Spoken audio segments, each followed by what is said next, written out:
कहती है, धड़कन कुछ सुनती है,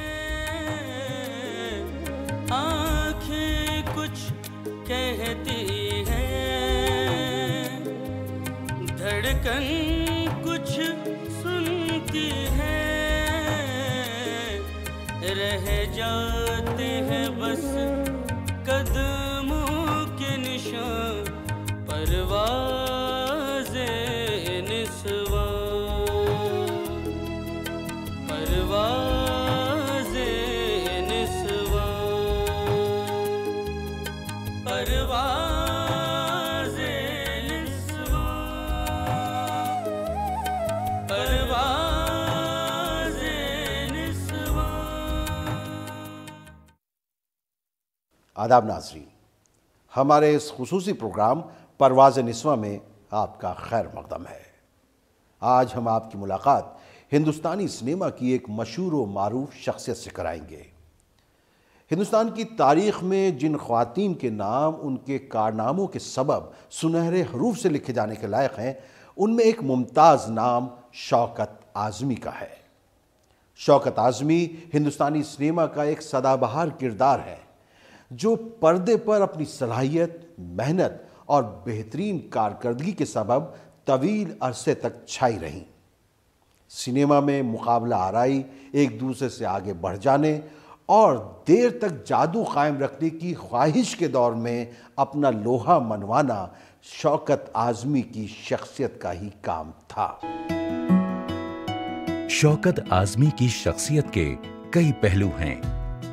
वो एक बेहतरीन अदाकारा, नामवर फनकारा और फ़ाल समाजी का रुकन हैं। शौकत आज़मी रियासत हैदराबाद के एक मुअज़्ज़िज़ खानदान में पैदा हुईं। उनके वालिद मुहतरम एक बहुत ही रोशन ख्याल इंसान थे।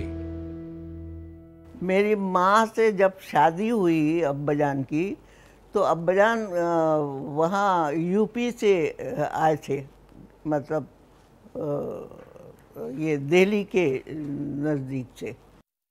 तो स्टेशन पर आकर अब्बाजान ने मेरी माँ का बुर्खा उतार के सूटकेस में बंद करके सूटकेस उधर फेंक दिया था।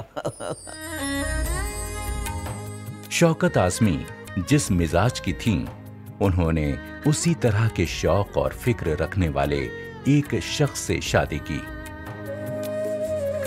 इस शख्स को दुनिया कैफी आज़मी के नाम से जानती है। कैफी आज़मी उस वक्त के उर्दू के अहम शायर की हैसियत से मशहूर हो चुके थे। अपनी इंसानी दोस्ती और हुब्बुल वतनी के बेपनाह जज्बे की वजह से वो मकबूल हो चुके थे। उनकी जानी मानी नस्म औरत ने एक न मिटने वाली छाप छोड़ी।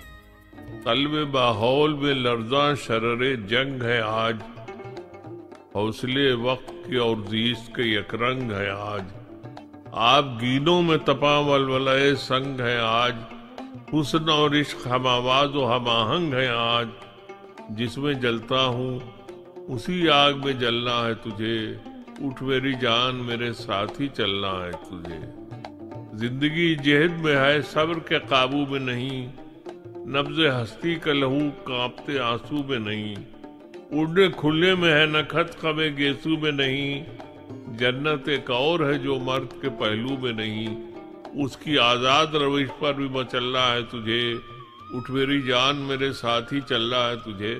कदर अब तक तेरी तारीख ने जानी ही नहीं, तुझमें शोले भी है बस अश्क पेशानी ही नहीं, तू हकीकत भी है दिलचस्प कहानी ही नहीं, तेरी हस्ती भी है एक चीज जवानी ही नहीं, अपनी तारीख का उन्वान बदलना है तुझे, उठ मेरी जान मेरे साथ ही चलना है तुझे।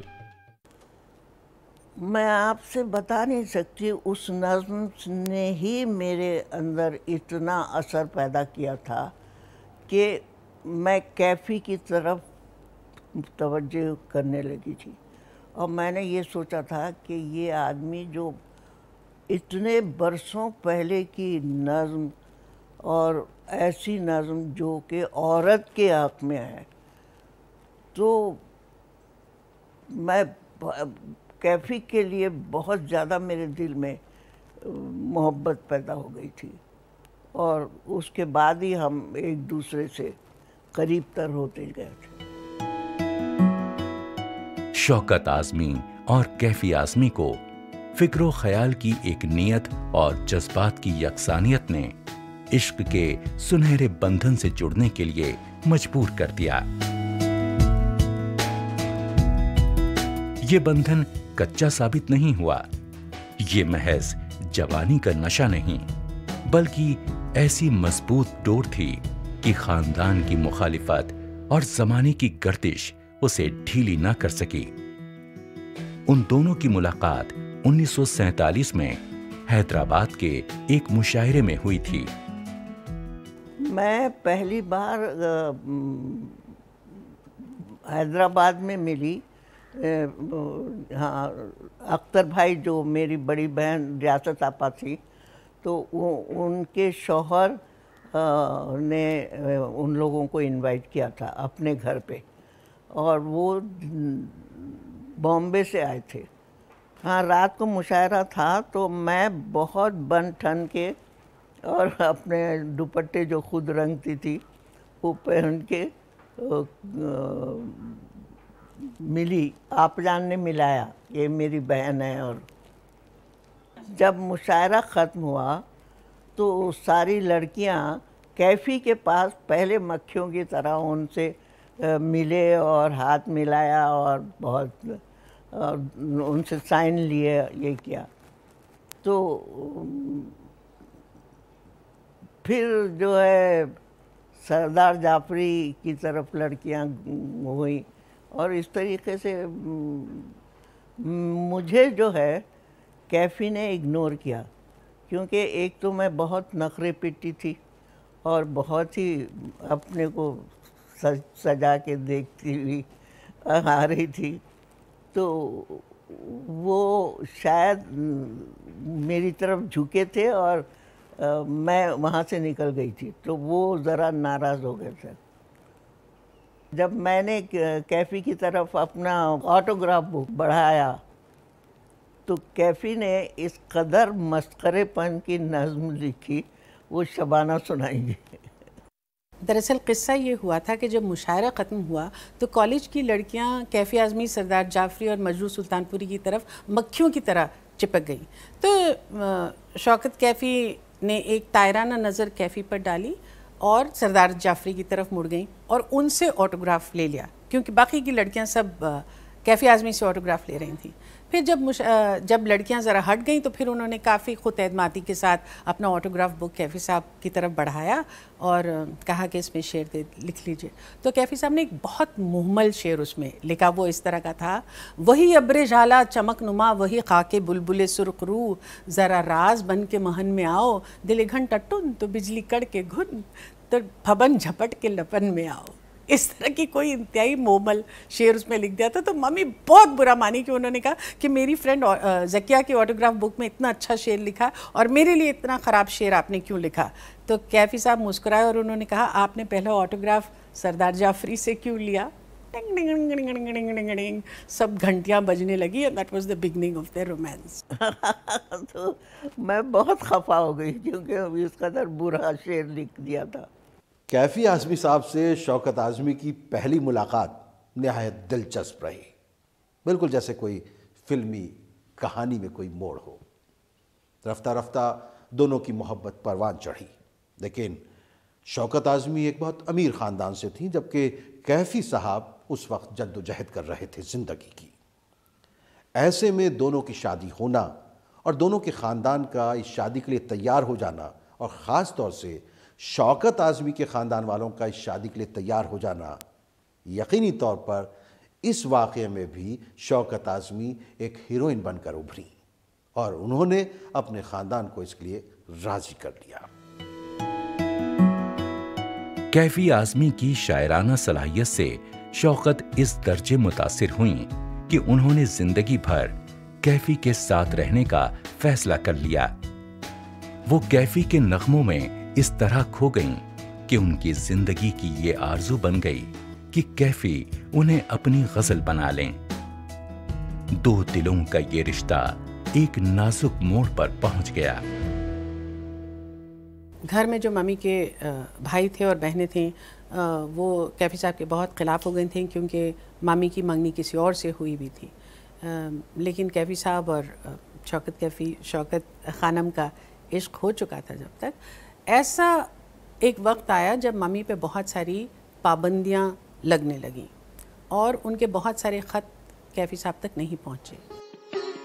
कैफी आज़मी के दिल में एक तूफान बरपा हो गया और उन्होंने जज्बे की शिद्दत को पेश करने के लिए अपने खून की रोशनाई से उन्हें खत लिखा। वो खत देख के मम्मी बिल्कुल पगला गई और अपने अब्बाजान के पास गई और उन्होंने वो खून से लिखा हुआ खत अब्बाजान को दिखा दिया। तो और कहा कि मैं सिर्फ कैफी से शादी करूंगी और वरना किसी से भी नहीं। तो अब्बाजान ने वो खत देखा और मुस्कुराया और कहने लगे कि बेटे, ये शायर लोग बड़े रोमांटिक होते हैं, ये लिखेंगे कि मैं अपने खून से आपको ख़त लिख रहा हूँ, हालांकि हकीकत में वो एक पेड़ के नीचे लेटे ठंडी ठंडी हवा खा रहे होंगे और बकरे के खून से ये ख़त लिख रहे होंगे। खैर, मैं आपको कैफ़ी साहब से मिलाने के लिए बम्बई ले जाऊँगा बिना किसी को घर में बताए हुए। फिर आप जाके तय करिए, कम्यून में वो रहते हैं, आप नाज़ों से पली हुई हैं, आप जाके देखिए कि उनकी ज़िंदगी कैसे, और उसके बाद आप तय करिए कि आप उनसे शादी करेंगे कि नहीं। आप सोचिए कितनी प्रोग्रेसिव बात, आज से तकरीबन 60 साल पहले की बात है, शायद उससे भी पहले, कि वो अपनी बेटी को बम्बई ले गए। बॉम्बे शहर लेकर आए और उन्होंने कहा कि मैं वहाँ तुमको ले जाऊँगा और तुमको कैफ़ी को करीब से देखना पड़ेगा, उसके बाद अगर तुम उस लड़के को पसंद करोगी तो मैं तुम्हारी शादी वहीं कर दूँगा। तो ये कितनी बड़ी अब्बाजान की बात थी। तो उन्होंने मुझे मिलाया और जब पूछा कि अब कैसे लगते हैं तुमको कैफ़ी आज़मी, तो मैंने कहा कि मैं सिवाय कैफ़ी के किसी से भी शादी नहीं करूँगी, आप मेरी शादी यहाँ कर दीजिए। तो अब्बाजान ने एक ही दिन के अंदर सब हमारे पार्टी के लोग जमा हो गए और मेरी शादी हो गई। हैदराबाद के एक बड़े घराने से आई शौकत को शादी के बाद काफी तंगहाली में रहना पड़ा, लेकिन उन्होंने इसकी परवाह नहीं की। कैफी का साथ उन्हें किसी भी दौलत से ज्यादा अजीम था। बिल्कुल, मतलब हमारे पास पैसे नहीं होते थे। जो कैफ़ी को 50 रुपए मिलते थे, जिसमें से कि वो अपनी सिगरेट पीते थे और 30 रुपए खाने के देते थे। तो मेरे लिए कैफ़ी ने सुबह उठ के और 5 रुपए रोज़ के ऊपर एक वो मजमून लिखते थे। तो इस तरह 100-150 रुपया मेरे लिए कमा लेते थे। अपने हालात की परवाह ना करते हुए वो समाजी मसाइल पर गौर व फिक्र करती थीं। अपनी दिलचस्पी की बिना पर इप्टा के साथ जुड़ी और पृथ्वी थिएटर के भी कई नाटकों का हिस्सा बनी। मैंने उन्हें थिएटर में देखा है, स्टेज पे 20 कैरेक्टर हूं, लेकिन अगर शौकत कैफी है तो आपकी नजर हट नहीं सकती। जो स्टेज का प्रेजेंस, जो पावर, जो कंट्रोल थिएटर का, अनबिलीवेबल। मैं उनको थिएटर की एक बहुत ही बड़ी फनकार मानता हूँ। मम्मी हमेशा अपने रोल्स पे बहुत मेहनत करती थी। उनका ये मानना था कि एक्टर को अपने डायलॉग पूरी तरह से याद होने चाहिए। मुझे याद है एक प्ले था सज्जन का पगली, जिसकी डायलॉग वो कहीं भी रटने की कोशिश करती थी। तो जैसे कि अगर धोबी हिसाब ले रहा है तो उसके बीच में वो उठो गिरे वो बम के गोले करके कहीं भी कहने लगती थी। एक बार ऐसा हुआ कि वो किचन में थी और वहाँ उन्होंने ये डायलॉग बोलना शुरू किया। तो हमारा जो खानसामा था वो डर के खिड़की कूद के भागा और उसने कहा मीम साहब पागल हो गई हैं। तो मैं बहुत छोटी सी थी, शायद 9-10 साल की थी, और मैं भागते हुए अब्बा के पास गई रोते हुए, और मैंने कहा मम्मी जो है वो पागल हो गई हैं। तो अब्बा ने मुझे समझाया कि नहीं बेटे, वो पागल नहीं हुई हैं, वो अपने रोल पे बहुत मेहनत करती हैं। दरअसल उनके पास सिर्फ 10 दिन हैं ये प्ले तैयार करने के लिए, तो आपको तो इस बात पे फ़ख्र करना चाहिए कि आपकी मम्मी इतनी मेहनत करती हैं और उनकी मदद करनी चाहिए। तब जाके मुझे इत्मीनान हुआ कि मेरी माँ सचमुच पागल नहीं हुई। 10 दिन के बाद जब उस प्ले में महाराष्ट्र के बेस्ट एक्ट्रेस अवार्ड मम्मी को मिला, तो मुझे ऐसा लगा कि मैंने ही तो उनकी मदद की थी जिसकी वजह से उनको ये अवार्ड मिला है। एक्ट्रेस तो वो होती है जो कैरेक्टर उसको करना होता है तो वो सबसे पहले उसका एक एक चीज़ वॉच करती है कि अगर ये तवाइफ है तो इसके कपड़े कैसे होंगे, इसकी चाल ढाल कैसी होगी, इसका स्टाइल बात करने का कैसा होगा। मैंने वो कैरेक्टर स्टडी किया तो मुझे किसी ने नहीं बोला था कि आप क्या करें क्या नहीं। उन्होंने कहा कि डायरेक्टर ने मेरे कहा कि आप आइए और आप खुद ही देखिए, देख के आप खुद उनमें से निकालिए कैरेक्टर। तो मैं यही करती थी, और अगर मुझे बहुत ही नहीं समझ में आता था तो मैं तब अपने डायरेक्टर से बात करती थी कि ये मुझे अच्छा नहीं लग रहा। शौकत आज़मी का नज़रिया बहुत वसी है। उन्हें परेशान हाल लोग मुतासिर करते हैं। वो उन लोगों के लिए काम करना चाहती हैं जिनका कोई नहीं है। वो जानती हैं कि अगर हमारा मुआशरा बदल जाए, हमारे मुआशरे में उन लोगों की फ़िक्र हो जो लोग दबे कुचले हैं, जिनके पास कुछ नहीं है, अगर हमारा मुआशरा उनके बारे में सोचे तो ये ज़िंदगी जन्नतुल निशां बन सकती है। इस ज़िंदगी को एक मानी मिल सकता है, और इसी के लिए वो हमेशा मेहनत करती रहीं।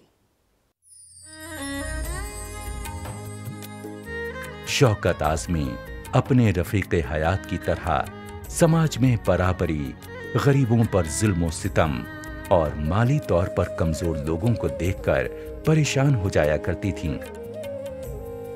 मुआशरे में हो रही नाइंसाफियां उन्हें बेचैन कर देती थीं। उन्होंने अपनी फिल्मों के जरिए समाज के मुख्तलिफ मसाइल दुनिया के सामने पेश किए। गर्म हवा उनका ऐसा ही एक शानदार शाहकार है।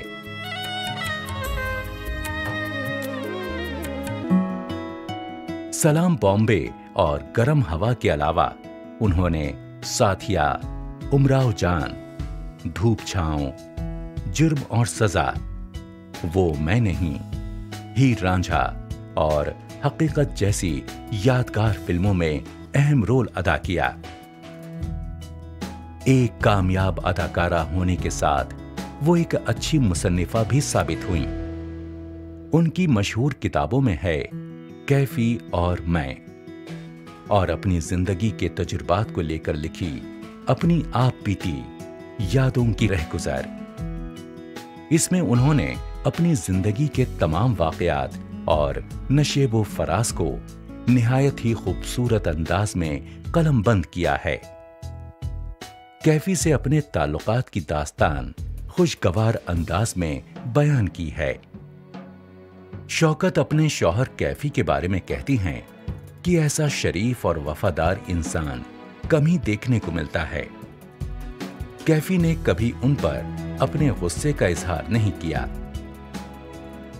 उस आदमी ने कभी मुझसे तू से बात नहीं की, आप से बात की हमेशा।